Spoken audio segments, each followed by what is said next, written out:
మనుషులు man is social animal అంటారు ఇంగ్లీష్లో. తెలుగులో ఏమంటారంటే మనిషి సంఘజీవి అంటారు. అంటే మన సంఘంలో నివసిస్తూనే మనిషి ఏకాంతంలోకి వెళ్ళాలి. అంటే సంఘంలో నివసించడం అంటే ఏంటి?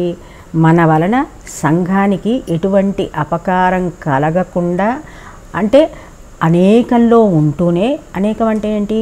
మనం ఎవరితోటి కల్మషభూయిష్టంగా లేకపోతే ఎవరితోటి మన స్వార్థం కోసం ఎవరిని నొప్పించకుండానే మళ్ళీ మనం ఏకాంతంలోకి వెళ్ళాలి. ఏకాంతంలోకి వెళితేనే మన ఈ ఉపనిషత్తులే వివిక్త దేశ సేవిత్వం అంటారు. అంటే ఎవడైతే తన లోపల తాను వెళ్ళగలుగుతాడో అటువంటి వాళ్ళకి ఉపనిషత్తు తెలుస్తుంది. కాబట్టి మొట్టమొదటిలో ఏమన్నాడు?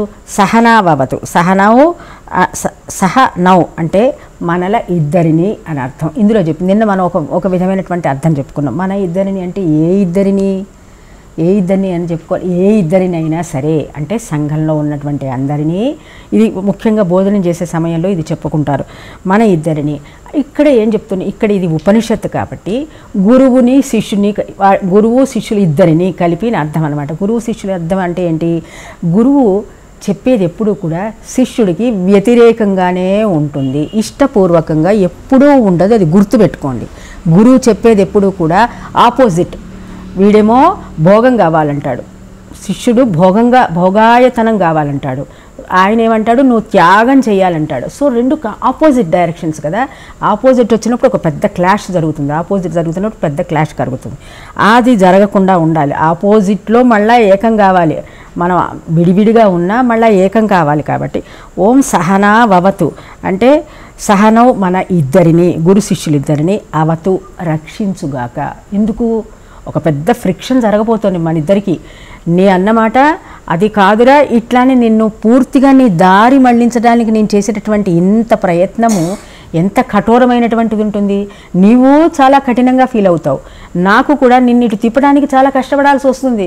ఎంతో మనం ఒక అదేంటి మదపుటేనుగుని మన వశీకరణలోకి తీసుకురావాలంటే ఎంత కష్టం. మదపుటేనుగు బాగా మదించి ఉంటుంది. మదపుటేనుగు అంటే ఏంటి? దానికి 7 సంవత్సరాలకు ఒకసారి ఏనుగు, మగ ఏనుగు ఆ ఆడ ఏనుగుతోటి కలవటానికి ప్రయత్నం చేస్తున్నాడు 7 సంవత్సరాలకు ఒకసారి. ఆ సమయంలో కనుక దానికి ఎవరు అడ్డు వచ్చిన వాళ్ళందరినీ కూడా అది తన విధ్వంసం చేసేస్తుంది, తొండంతో కొట్టిపారేస్తుంది అనమాట. అట్లాగే ఆ ఏనుగు 7 సంవత్సరాలకు ఒకసారి దానికి మదం కలిగితేనే అంత మొత్తం విధ్వంసం క్రియేట్ అవుతుంది.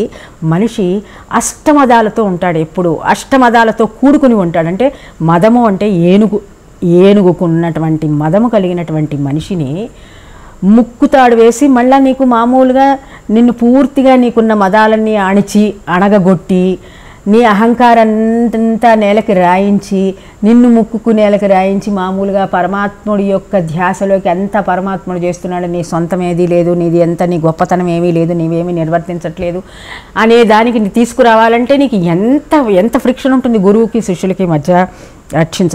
సో అందుకని చాలాసార్లు మనం ఎన్నోసార్లు ఇతిహాసాలలో మామూలుగా శిష్యుడు అంటే గురువుని చంపడానికి ప్రయత్నం చేయటం, ఇవన్నీ కూడా మనం చాలాసార్లు కథ కూడా మీకు ఎన్నోసార్లు మీకు చెప్పాను.